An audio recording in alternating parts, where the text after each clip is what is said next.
Hello friends, எல்லாம் எப்படி இருக்கீங்க? வெல்கம் டு மிஸ்டர் சம்பா சமையல். இன்னைக்கு நான் செய்ய போகிறது என்னன்னு பார்த்தீங்கன்னா, ரொம்ப சிம்பிளான ஒரு ஸ்வீட் டிஷ் செஞ்சு காட்ட போகிறேன். அவளை வச்சு செய்ய போகிறேன். இது உடனடியாக டக்குன்னு செஞ்சிடலாம்.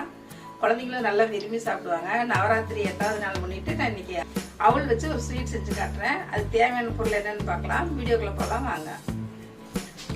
அவள் வந்து ஒரு கப் எடுத்திருக்கேன். இது வந்து ஒரு 5 நிமிஷம் தண்ணியில் ஊற வச்சா இது மாதிரி ஆயிரும். ஒரு 2 தடவை அலசிட்டு ஊற வச்சு நல்லா புளிஞ்சு எடுத்து வச்சிருக்கேன்.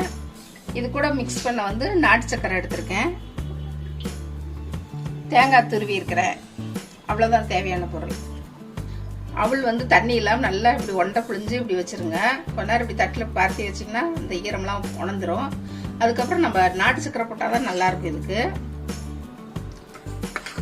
தேவையான அளவு நாட்டு சக்கரை போட்டுக்கலாம்.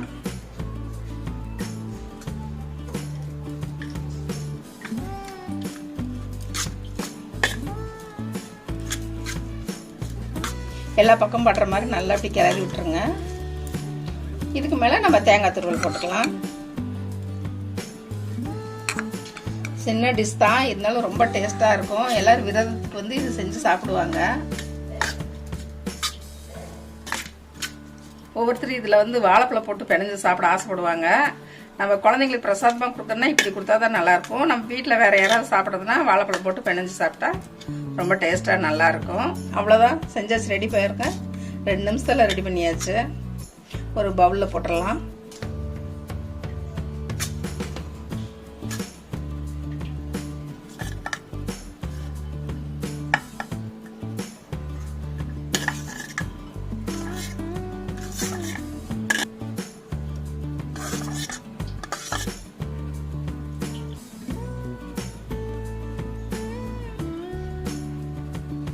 நவராத்திரிக்கு பார்த்தீங்கன்னா தினம் ஒரு பயிர் வாங்க வச்சு காமிச்சேன் தாளிச்சு.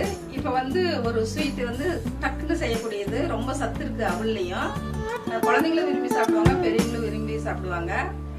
நவராத்திரி 8வது நாளுக்கு உங்களுக்கு செஞ்சு காமிச்சிருக்கேன். நாளைக்கு ஒரு வீடியோ போடுறேன். இப்போ நாம் செஞ்சது வந்து அவளை வச்சு சிம்பிள் டிஷ் தான். இது நிறைய வீட்டில் செய்வாங்க விரதத்துக்கு. அதை வந்து நான் இன்னைக்கு நவராத்திரிக்கு உங்களுக்கு எல்லாத்துக்கும் செஞ்சு காமிச்சிருக்கேன். ரொம்ப டேஸ்டாக இருக்கும். டக்குன்னு செஞ்சிடலாம். ஒரு குழந்தைங்களுக்கு கொடுத்தா கூட ரொம்ப சூப்பராக இருக்குன்னு சொல்லுவாங்க. இது எல்லாரும் சாப்பிட்டு பாருங்க செஞ்சு.